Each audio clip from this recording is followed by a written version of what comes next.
Hello students, एक बार फिर स्वागत है आप सभी का आपके अपने YouTube channel smart study classes पर।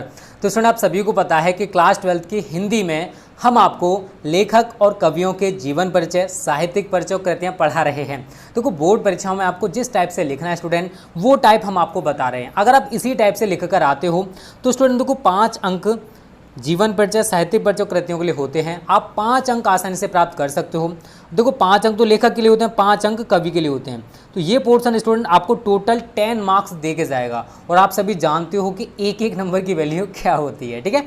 तो स्टूडेंट, आज हम एक बहुत ही ज़्यादा महत्वपूर्ण कवि सुमित्रा नंदन पंत जी का जीवन परिचय, साहित्यिक परिचय, कृतियाँ पढ़ने वाले हैं। तो वीडियो को पूरा देखना, बिल्कुल भी स्किप मत करना। और अगर आप हमारे चैनल पर नए हो और बोर्ड एग्जाम 2021 की तैयारी बेस्ट तरीके से करना चाहते हो तो आज ही हमारे चैनल को सब्सक्राइब कर लो और उसके बाद में जो घंटा है ना दबा लेना, जिससे आगे आने वाली एक वीडियो आपसे मिस ना हो जाए।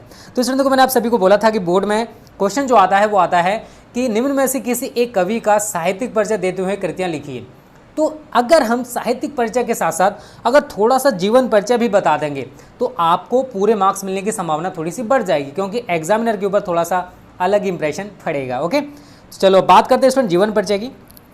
तो देखो, सबसे पहले बात करेंगे इनके जन्म की। तो सुमित्रा नंदन पंत जी का जो जन्म है वो 20 मई सन 1900 ईस्वी को अल्मोड़ा के निकट कौसानी नामक ग्राम में हुआ था। और एक चीज़ देखो, जयशंकर प्रसाद का मैंने आपको कल कराया था स्टूडेंट, ठीक है ना। तो उसमें कुछ बच्चे कह रहे थे कि सर आपने 1889 बताया। तो स्टूडेंट, अगर आप विकीपीडिया पर देखोगे तो वहाँ पर 1889 और 90 मतलब दोनों डेट सही हैं। 1889 भी सही है और 1890 भी सही है, ठीक है। तो कंफ्यूज मत रहो, हमने जो भी पढ़ाया है उसको पहले एनालिसिस किया, उसके बाद ही आपको पढ़ाया गया स्टूडेंट, ठीक है। तो टेंशन ना लो, जो भी बताया आपको सही एकदम जेन्युइन है, गलत कुछ भी नहीं, ओके। आगे लिखा स्टूडेंट, जन्म के 6 घंटे बाद ही इनकी माता जी का जो निधन है स्टूडेंट वो हो गया था। इनकी डेथ हो गई थी, इनकी मदर की, इनके जन्म के 6 घंटे बाद ही। सन 1950 ईस्वी में वे ऑल इंडिया रेडियो के परामर्शदाता के पद पर नियुक्त हुए। सन 1957 ईस्वी तक वे प्रत्यक्ष रूप से रेडियो से जुड़े रहे। अगर हम इनकी डेथ की बात करें तो 28 दिसंबर सन 1977 ईस्वी में इनकी डेथ या निधन हो गया था। तो स्टूडेंट, ये तो हो गया इनका छोटा सा जीवन परिचय।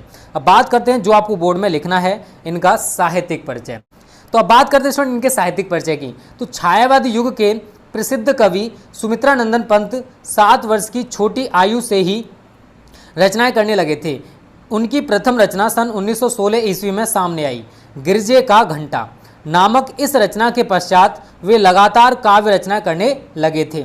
सन 1919 ईस्वी में इलाहाबाद के म्योर कॉलेज में प्रवेश लेने के पश्चात उनकी जो काव्य रचना है वो और ज़्यादा बढ़ गई थी। मतलब काव्य के प्रति जो उनकी रुचि है स्टूडेंट वो और ज़्यादा बढ़ गई थी।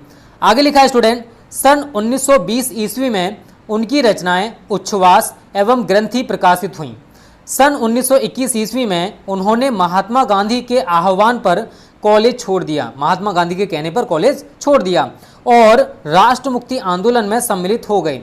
लेकिन इनका स्वभाव कोमल होने के कारण ये सत्याग्रह में सक्रिय रूप से सहयोग नहीं कर पाए और सत्याग्रह छोड़कर दोबारा से काव्य रचना में व्यस्त हो गए।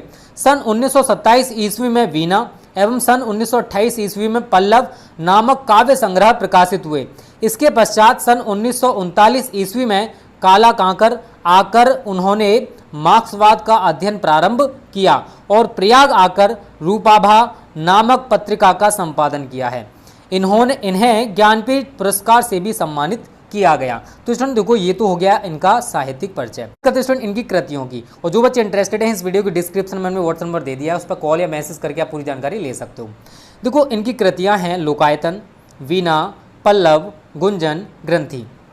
अन्य ग्रंथियों की बात करें तो स्वर्णधूलि, स्वर्णकिरण, युगपथ, उत्तरा तथा अतिमा। इन्होंने युगांत, युगवाड़ी और ग्राम्य रचनाएं भी लिखी। तो स्टूडेंट, ये हो गया सुमित्रा नंदन पंत जी का जीवन परिचय, साहित्यिक परिचय, कृतियाँ। तो उम्मीद करता हूँ ये आपको पूरी तरह से क्लियर हो गया होगा और जैसे हमने बताया आपको वैसे ही तैयार करना है। अगर आप जैसे हमने लिखा है वैसे ही तैयार करते हो तो स्टूडेंट आपको फुल मार्क्स मिल जाएंगे 5, टेंशन ना लो। तो प्लीज़ वीडियो को लाइक और शेयर जरूर कर देना होगा स्टूडेंट्स। Thank you.